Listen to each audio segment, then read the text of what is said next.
2020년 11월 12일 목요일 성경 묵상입니다. 본문은 역대하 28장 1절에서 15절 말씀.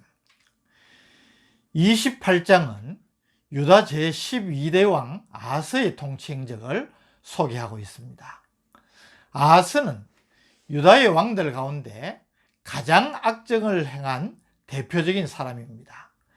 그는 극심한 우상 숭배에 빠져 선왕들이 이루어 놓은 번영을 도리어 망쳐서 쇠락하게 만든 장본인입니다.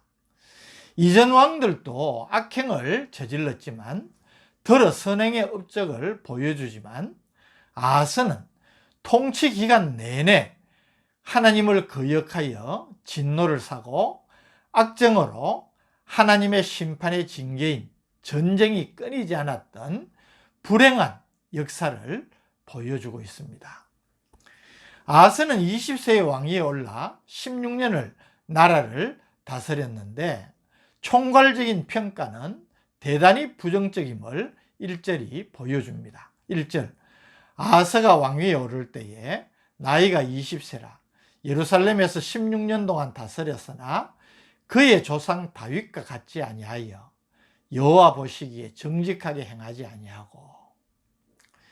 우리가 역대기를 보면 역대기 저자는 우시아나 요담을 평가할 때에 그의 부왕과 비교 평가를 하지 않았습니까?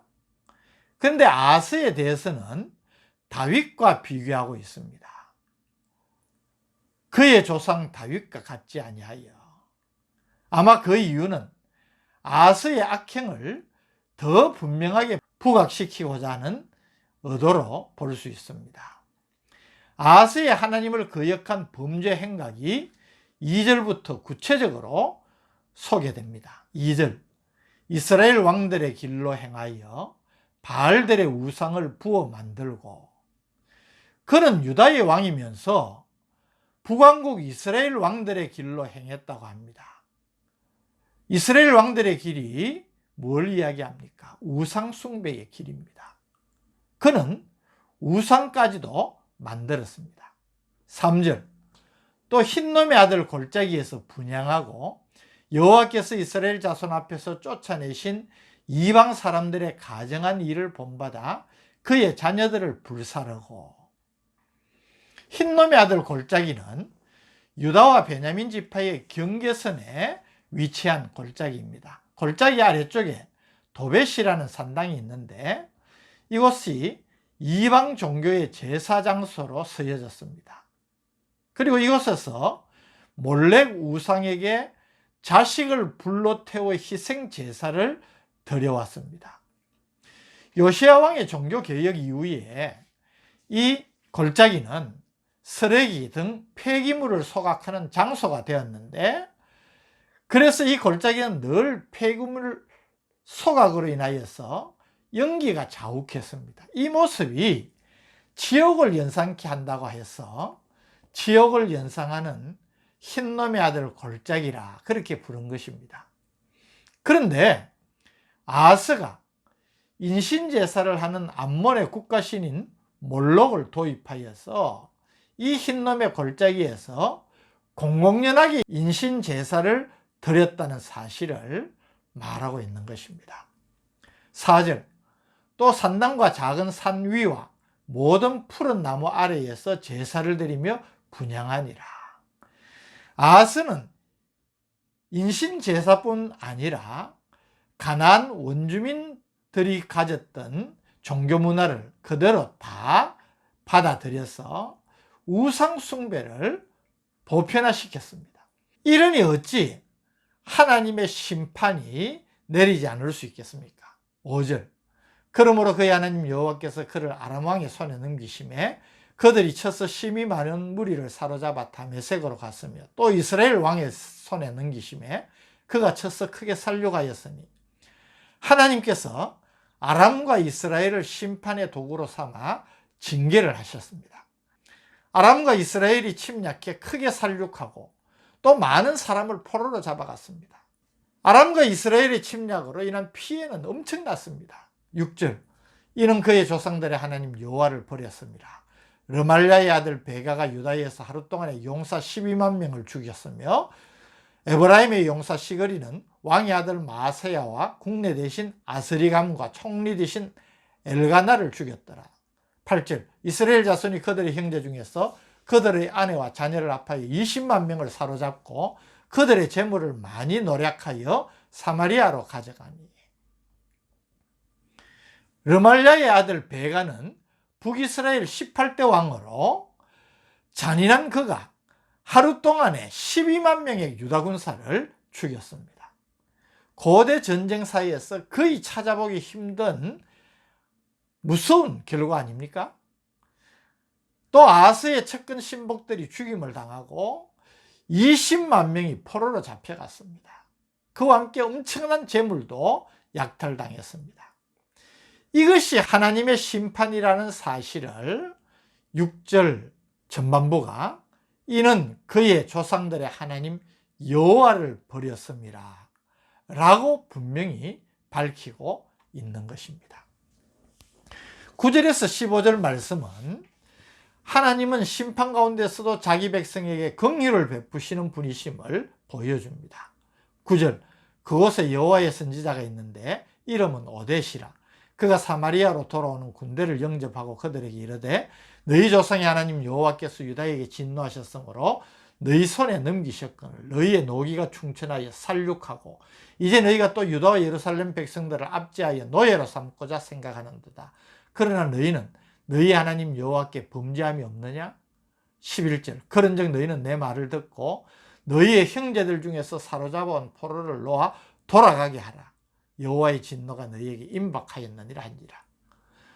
비록 하나님의 심판이긴 하지만 수많은 사람을 살육하고 포로로 잡아오며 지나친 약탈을 해서 돌아오는 북이스라엘 군사들에게 오뎃이라는 선지자가 합당치 않은 처사라고 질책을 하면서 계명을 들어서 형제들인 포로들을 돌려보내지 않으면 하나님의 진노가 임할 것을 경고한 것입니다.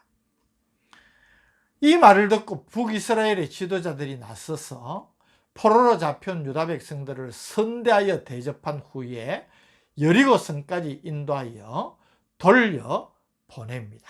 참 아이러니하지 않습니까?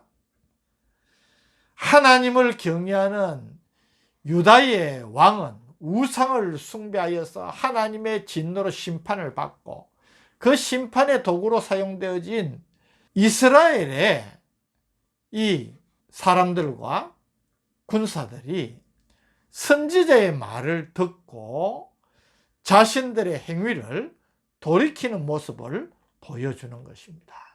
물론 이것은 환난 가운데에서도 자기 백성을 긍휼히 여기시는 하나님을 우리에게 보여주는 것입니다.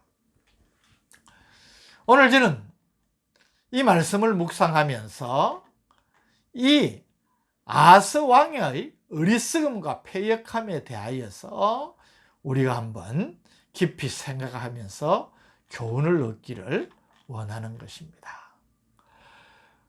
환난을 당할 때에 이 아하스가 보여준 일은 정말 안타깝습니다. 그가 만일 이런 환난을 당하였을 때에 무엇이 문제인가를 깨닫고 그 원인을 생각하고 하나님 앞에 회개하고 돌이켰다면 얼마나 좋았을까요? 그러나 그는 그렇게 하지 않았습니다. 그러다가 자신도 또 그가 다스리는 나라, 백성에게도 엄청난 해를 끼쳤습니다. 우리에게 주시는 교훈이 무엇입니까? 우리도 인생을 살아갈 때 환난을 당할 때가 있습니다. 환난 없는 인생은 없을 것입니다. 환난 자체도 고통이지만 그 환난 자체가 그 이후의 인생에 결정적인 영향을 미친다는 사실이 중요하다는 것입니다.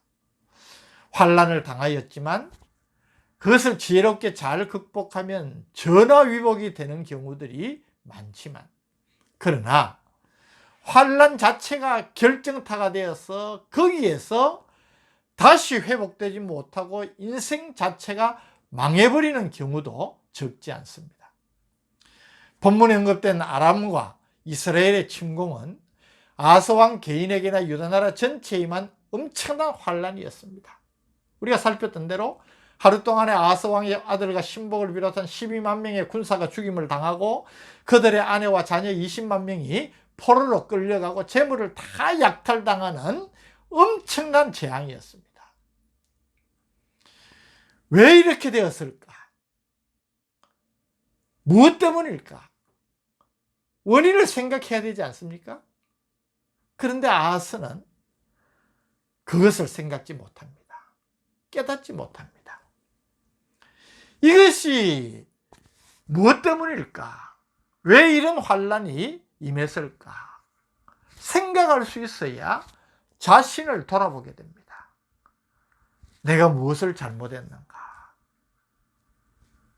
특별히 하나님의 백성이라면 하나님께서 왜 이런 재앙을 허락하시는가? 자신을 돌아봐야 하지 않겠습니까? 자신을 돌아보지 않으니 회개하지 않습니다. 회개하지 않으니까 기도하는 것을 볼 수가 없습니다. 그러니 어찌 망하지 않을 수 있겠습니까? 우리는 연약하여서 때로 범죄할 수도 있고 범죄 때문에 하나님이 주시는 징계를 당하여서 환난을 당할 수도 있습니다. 그러나 우리가 하나님의 백성이라면 하나님을 생각하고 우리 자신을 돌아봐야 됩니다. 무엇 때문인지 생각하고 우리 자신의 죄가 무엇인지를 생각하고 깨달아서 회개해야 되는 것입니다. 그러면 아무리 큰 죄인이라도 회개하면 하나님께서 용서해 주십니다. 시편 50편 15절 말씀, 환난 날에 나를 부르라. 내가 너를 건지리니 네가 나를 영화롭게 하리로다. 잘못했어도 범죄하였어도 돌이켜 회개하고 하나님을 찾고 하나님을 구하면 하나님께서 건져주십니다. 그래서 하나님을 찾으며 기도해야 되는 것입니다. 야고보 사도가 야고보 4장 13절에 너희 중에 고난당하는 자가 있느냐? 저는 기도할 것이요. 환난 때에 그 환난을 극복하고 전화위복의 기회로 삼는 비결은 우리 자신을 돌아보고 살펴서 회개할 바를 회개하고 하나님을 간절히 찾고 기도하면서 은혜를 구하는 것입니다. 누구라도 그런 사람에게는 하나님께서 회복의 은혜를 주십니다. 오늘 우리 자신의 삶도 돌아보면서 이 은혜를 누리는 복된 성도들 되시기를 주님의 이름으로 축복합니다. 오늘 이 아하스 임금의 안타까운 모습을 우리들이 생각하면서 하나님 앞에서 또 깨닫게 해주시니 감사합니다. 환난을 당하지만 그 환난 때에 우리 자신을 살피고 회개할 바를 회개하여서 더 하나님을 의지하고 하나님께 간절히 기도함으로 도리어 전화위복의 기회로 삼고 더 큰 은혜와 복을 누리는 우리의 삶이 되게 하여 주옵소서. 예수님 이름으로 기도드립니다. 아멘.